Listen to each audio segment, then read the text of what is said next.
someone that has that will give a guarantee or 15 billion naira guarantee or so.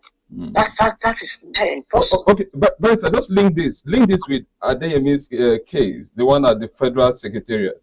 Link it up with this. You've mentioned Aerofire, so I want you to look at that one too, because I'm bringing this because we have the trust in the institution is actually not balanced now. Looking at the issues surrounding the law and justice in Nigeria, please align it with what is happening at the Federal Secretariat. Talking about Adeyemi Matthew, the one operating fake office in code. Well, Adeyemi's case is, let me just say, Adeyemi's gate or Adeyemi's saga is unfortunate, even though it's a developing story. We're still monitoring to see what really it is. But based on the is in the public domain, right or wrong, if we are to make our assessment based on what is on the public domain, it's laughable that somebody who was not, an agency that is not created by the federal government will have a budget or will smuggle its way into the budget. This can only happen where there is collusion and connivance between all the people involved in the federal level. Connivance with the National Assembly, connivance with the presidency, connivance with even the CBN, because he has accounts. How can a fake agency open an account? Before you open an account, you look at what instrument do you have. You have to submit certain instrument that empowers you as a juristic personality. Because if you are a creation of the law, you become like a human being that can own an account. You become a juristic personality, capable of suing and being sued, capable of owning properties, capable of opening an account like a normal, natural human being. But before you can do that, you must show instruments of law that permits you to do that. So they also say, besides having fake agency, we also have fake act of the National Assembly creating that agency. Now, Barrister, let me anchor this point.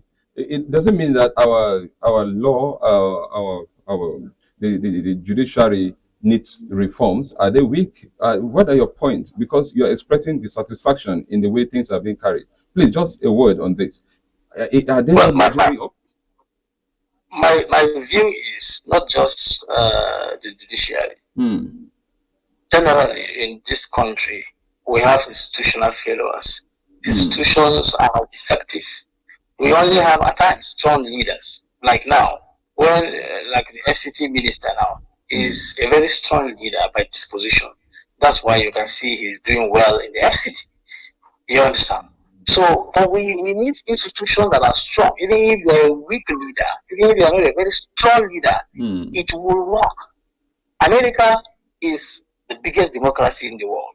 George Bush II, when he became the president of America, he had not traveled beyond Mexico. It is expected that a president of America should be someone who is well traveled, who understands international politics and all that. But because they have strong institutions in America, George W. Bush II did well. Barrister, let me come in now. Ours is a weak institution. From judiciary, police, security, everything is weak. Thank you, Barrister. Let me do this now. Let's bring this conversation closer to home. We have taken time to speak about the nation. Now let's come closer to home. How would you assess the current political and socio-economic realities in Taraba State? Let's come back home now. Speak to us about Taraba State. How could you describe or give your assessment on its socio-economic and political drive? Well, ours is Taraba State. As we all know, is a civil service state. It's a state that people only excel through political patronage or through political offices, or through civil service job. So we are expected to have a government that is equitable, that's equitable distribution of government opportunities, government jobs, government appointments, and what have you. But what we have in Taraba State is the reverse. I've seen that most parts of the state are not well represented in this government. You know, looked up for instance also the debt profile of this of Taraba State. Taraba State is in the last 2 years they have borrowed much more than any other state. You know, our debt profile is high. And ours is a government of broken promises. In the words of my governor, the governorship candidate of our great party PDP, distinguished Senator Emmanuel Bandodo Esquire, that this is a government of broken promises. But let me get you clear on this point.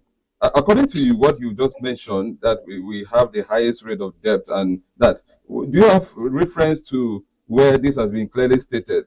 Please. Yes. Yes. Okay. The debt profile of Taraba State is about 85. Domestic debt of Taraba State is 85 billion naira, while the foreign debt is about 78 point something million dollars. What is the population of Taraba State? It's 3 point something million. So if they share this debt to all of us, my brother, all of us are indebted in millions. Now, can you now push it to some of the activities that the government is actually anchoring at the moment? Can you look at it and balance it with? I have looked around the states. I can't see any major signature project of this government going on that is likely going to be completed in the next 5 years, even if he's given opportunity to continue as a governor in 2027. No, let us not go that way. I thought that this government has failed. There is a need for change. Okay, now let's talk about the security nature of Taraba State, balancing with previous activities and challenges that we've been facing, and connect it with the challenges that is happening around the country. Looking at what is happening, how can you assess Taraba? To be frank, I must commend the governor. He has improved security in Nigeria, in Taraba State a bit, from I would say from 0 to like 10%. We must give him that credit. Perhaps because of his background as an ex-military officer, he has done a little better in terms of security. But in all other aspects, I have seen zero performance. You know, before now we had cases of kidnappings in the hilly part of Taraba, particularly in my constituency, in Euro, around the area, the Mumbai nation, particularly in other parts of Nigeria. There were cases of kidnapping our emirs, our traditional rulers were kidnapped, ransoms were paid. You know, people could not go to farm. I have seen little improvement. Credit must be given where it is due. I give the government credit that he has improved on security a bit, but he can do more.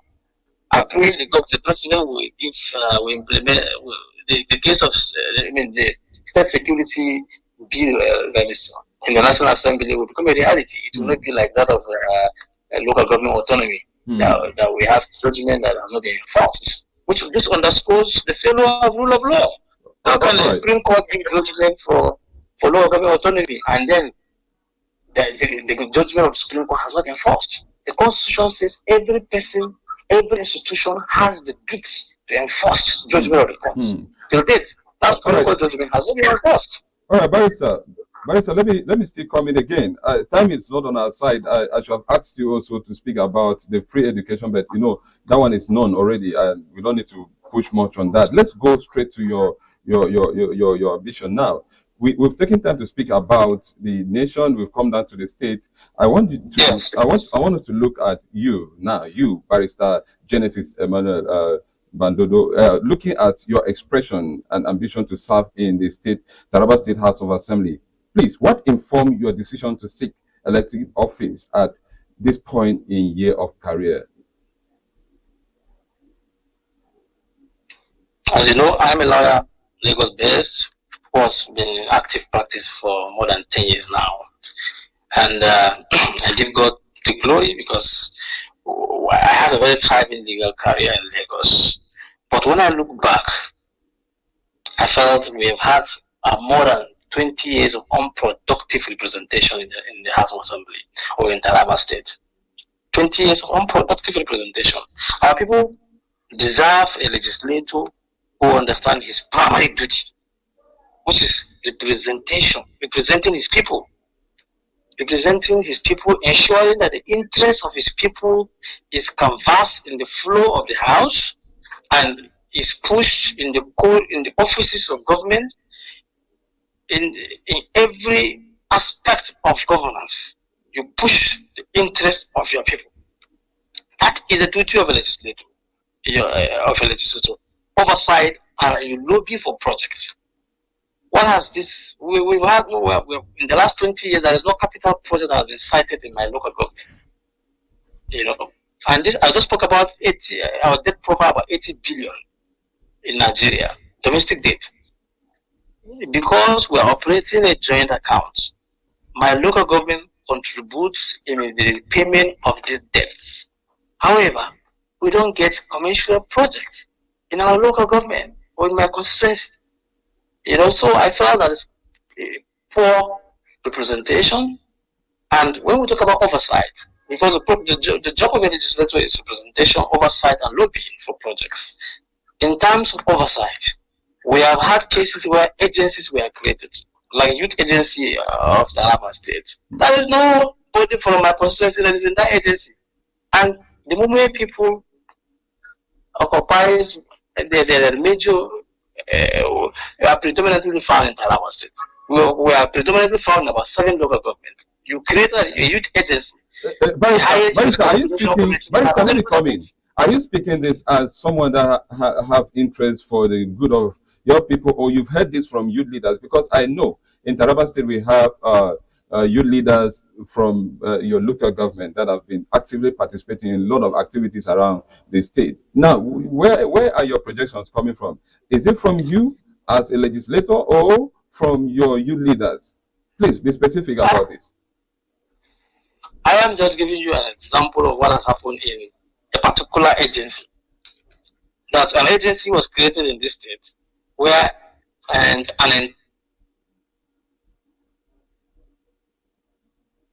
is not represented in youth agency of Taraba State. That is the service to our people. And this agency is a creation of law. We had a member, House of Assembly representative as at that time. In fact, he is a speaker, but we did not have a representation in that agency. You understand? So my job is to ensure that the interest of our people is protected. Converse our interests. If I'm elected, we're gonna have oversight. Also, there's another case. This government have sent people overseas for studies. How many people from my constituency are in that list? So these are oversight functions of a legislator. Yes, you don't have the right to do projects and all that, but you can lobby for projects. If I am elected, I will ensure that every physical year, I will lobby my police.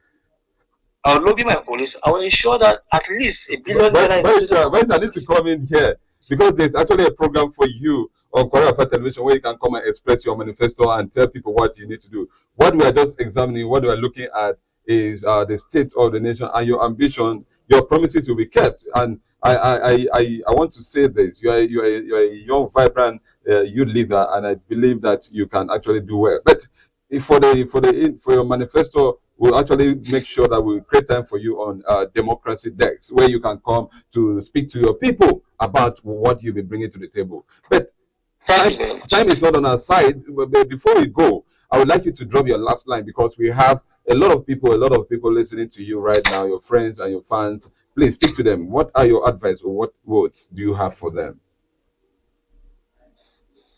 Pardon? Your last line on the show.